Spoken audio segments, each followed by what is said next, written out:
ये है भारत का प्रसिद्ध नगर इलाहाबाद।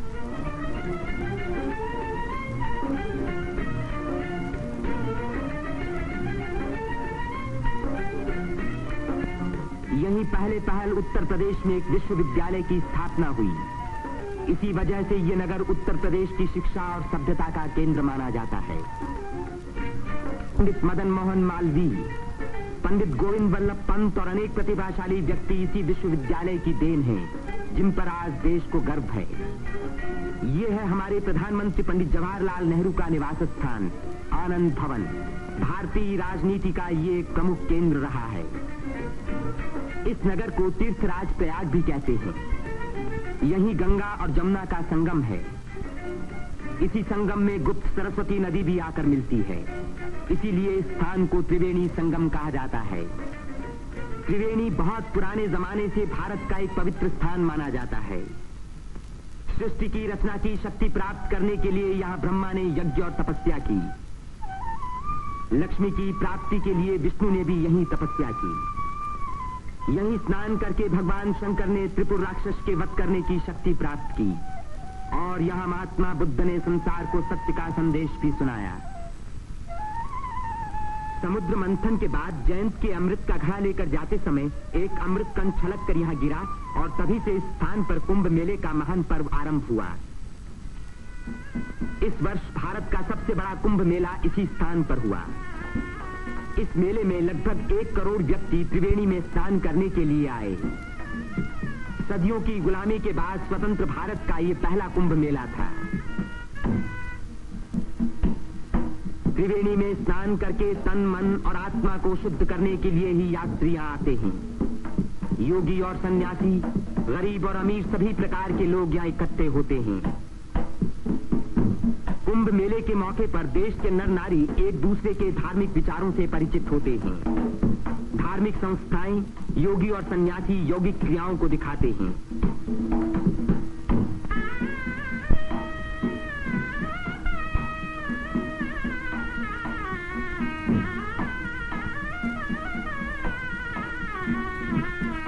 धार्मिक विचारों पर तर्क वितर्क होते हैं और देश के गौरवपूर्ण प्राचीन रहस्यों का उद्घाटन होता है। यहाँ के सुंदर दृश्य प्राचीन भारत की महत्ता की याद दिलाते हैं।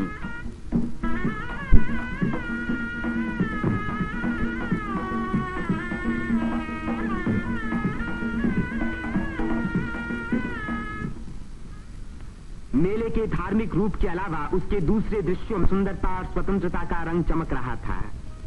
रंग बिरंगी चूड़ियां, देवी देवताओं की मनमोहिनी मूर्तियां,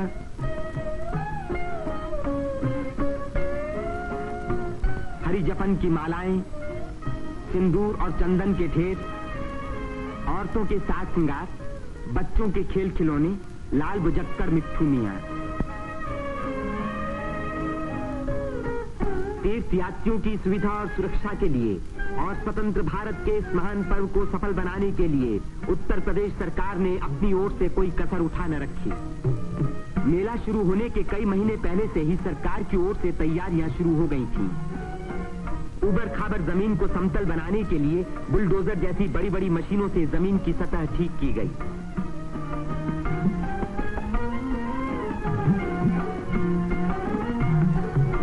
गंगा जी ने अपना किनारा 15 से 30 फुट गहरा काट दिया था, जिसके कारण यहाँ स्नान करना असंभव था। बुलडोजरों ने इन किनारों को सपाट बनाया, जिससे तीर्थयात्री यहाँ सकुशल स्नान कर सके। जिस काम को 1000 आदमी 3 महीने में खत्म नहीं कर सकते थे, उसी को 6 बुलडोजरों ने 15 दिन में पूरा कर दिखाया।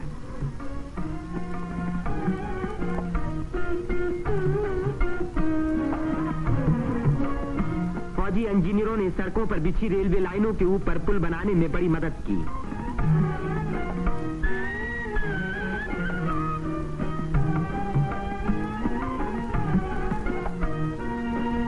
इससे रेलों के आने जाने के समय भीड़ सड़कों पर कभी न रुकी, बल्कि लगातार त्रिवेणी की ओर बढ़ती रही।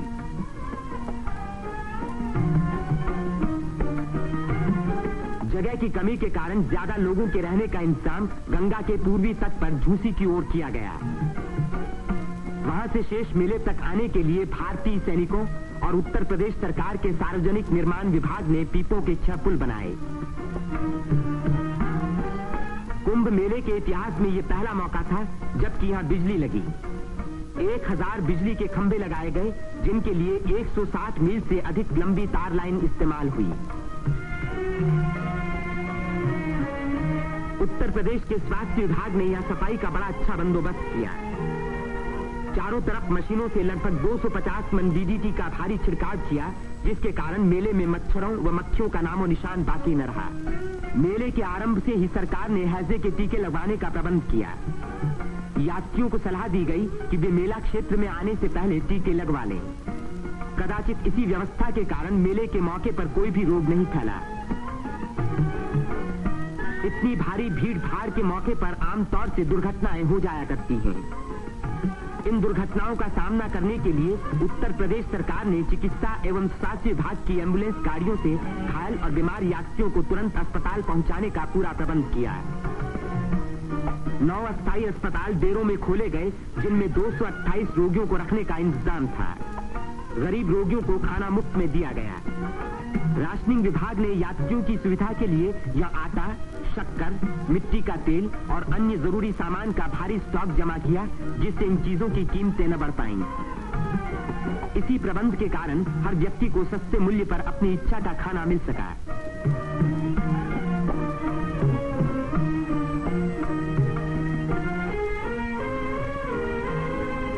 सेवा समिति, अग्रवाल समिति और भारत स्काउट्स एंड गाइड्स जैसी स्वयंसेवक संस्थाओं ने यात्रियों के मार्ग निर्देशन, उनकी सुरक्षा और घायलों का प्राथमिक उपचार किया। पुलिस यात्रियों के संचालन का कार्य करती रही। आने जाने के लिए अलग रास्ते रखे गए।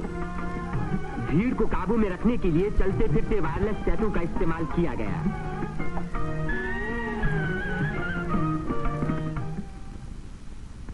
भूले भटके लोगों को खोज निकालने और उनको उनके घर वालों तक पहुंचाने का खास इंतजाम किया गया।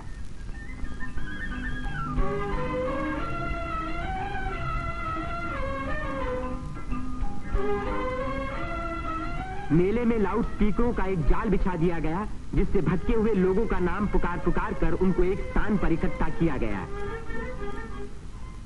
मेले के आरंभ होते ही उत्तर प्रदेश के मुख्यमंत्री पंडित गोविंद वल्लभ पंत ने मेले के बंदोबस्त का मुआयना किया। इस शीर्ष स्थान पर जमा हुए लाखों मेहमानों के सुख सुविधा की उन्हें बड़ी चिंता थी।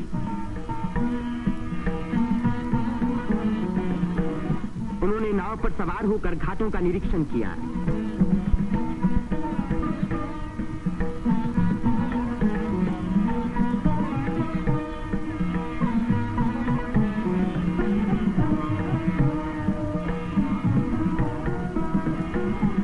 उन्होंने पीपे के पुलों को भी देखा।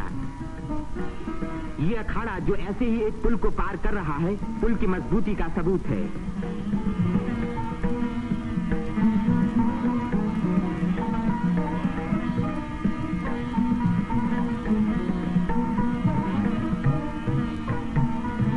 हमारे प्रधानमंत्री पंडित जवाहरलाल नेहरू ने भी मेले के इंतजाम का निरीक्षण किया। वे सड़कों पर घूमे और पुलों पर भी गए।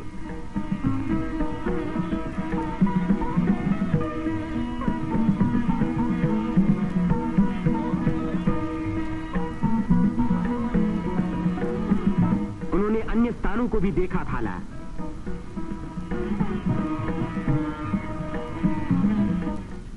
भारत के अन्य लाखों व्यक्तियों की भांति हमारे राष्ट्रपति श्री राजेंद्र प्रसाद ने भी त्रिवेणी में स्नान किया। इस दिन अपार जनसमूह यहां इकट्ठा था।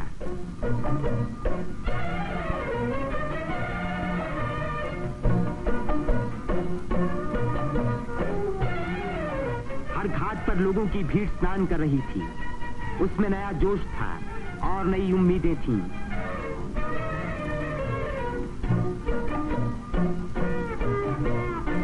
ये दृश्य जाहिर कर रहा था कि इस भीड़ की महान रचनात्मक शक्ति के कारण देश का भविष्य उज्जवल है।